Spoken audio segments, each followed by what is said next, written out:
6 minutes into the top of the hour, Senator Hillary Clinton and Barack Obama, are they on the same page? It's so interesting to see that Hillary Clinton seems to have a plan B, and that is to let it be known that she's not happy the way things are going and that she has to be heard come convention time. Bill Clinton, evidently not happy as well, gave an interview. Now, I thought he gave an interview, a give and take with, what's her name over at ABC? Kate Snow. Kate Snow. Evidently, Barack Obama had a different take on it. Barack Obama thought that it was a good interview and that he answered all the questions correctly. Did he not? No, he said that he felt like answered them. No, I think Barack Obama... He was prodded. He was prodded into answering questions. So basically he defended former President Clinton. Yes, by saying that the interview was an interview where somebody was designed to provoke and to get a rise out of him. I don't think at all. I thought it was a neutral interview. I don't think there was any provoking going on. I don't think Bill Clinton can bring himself to say anything great about Barack Obama. I mean, his answers are incredible. When pressed and pressed and pressed, the best thing he could say is,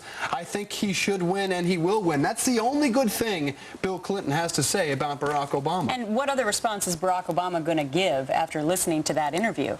I mean, he has to make it seem as if everyone's all kumbaya right now.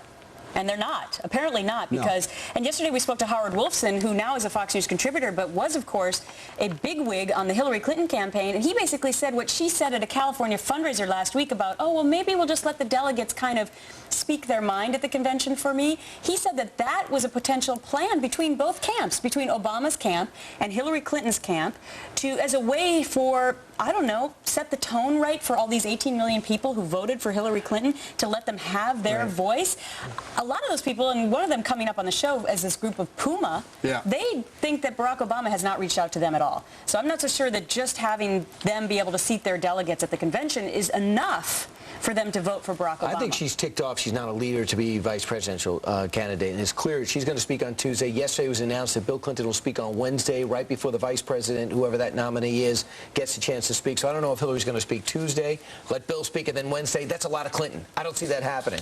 Hillary supporters plan a protest, I think, on Tuesday at the road convention. The 88th anniversary of the day women were given the right to vote, so it's all very symbolic. And Karen Tumulty wrote in Time magazine yesterday that there's a sense of unrest because Barack Obama is not pulling away like many people thought he was. It hasn't really gained at all since June. And somebody else is also writing that the Clintons have a knack for the center of drama, even when they're not center stage. I think that sort of sums up what's going to happen potentially at the convention. Welcome back, everyone. Will there be drama in Denver when the Democratic convention hits town later? It's just in a couple of weeks. Barack Obama downplaying now talk of a contested floor vote by Hillary Clinton supporters. And again, he's pledging unity between those two people. Joining me from Washington, Will Bauer, co-founder of Puma, a pro-Clinton group. Good to see you again, Will. Great to be here. Thank you, Gretchen. All right, so Hillary Clinton's at this California fundraiser. She says on the record that, oh, yeah, by the way, at the convention, to all my delegates out there and to the 18 million people who voted for me, you can bring that back up if you want to. Do you see that as unity, Will? Does that get you to vote for Barack Obama? It will not get me to vote for Barack Obama, and I do see that as a move towards unity. There are different definitions of unity going on right now. The DNC and the Barack Obama campaign, their definition of unity has been to just have one candidate on the nominating ballot and to silence 18 million voices. We personally don't consider that unity. But she's basically telling you, as a Clinton supporter, and her delegates, that they can do whatever they want at the convention. And she says, she explained it, that it would be like a cathartic event, that it would make her supporters feel better if at least their voice was heard at the convention. In a way, will that make you then turn towards Barack Obama? It will not make me turn to Obama. I don't feel that we owe Barack Obama anything. As I see it, Hillary Clinton got more votes than any primary candidate in U.S. history.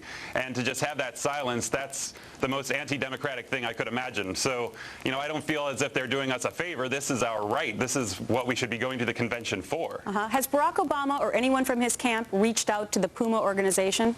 Not directly. I mean, often whenever we're interviewed, they'll have follow-up interviews or comments where they'll reach out to us, hoping that will come around in November, but they haven't directly contacted me to ask me to come to the table and discuss anything. And not that, you know, I mean, I'll talk to them about anything they want, but I'm pretty strong in my conviction that come November I won't be voting for him. So you're voting for John McCain? Well, I want to vote for Hillary Clinton in November, and I still see a path to victory for her. But if come November 4th, I have to choose between Barack Obama and John McCain, I personally will be voting for John McCain. I'm not speaking for the whole Puma movement because everyone has, different opinions on this. Some will vote third party, some will write Hillary's name in, some will stay at home. Right. I will be voting for John McCain. All right, Will Bauer, good to talk to you. We'll talk to you again Always soon great. as this whole thing unfolds.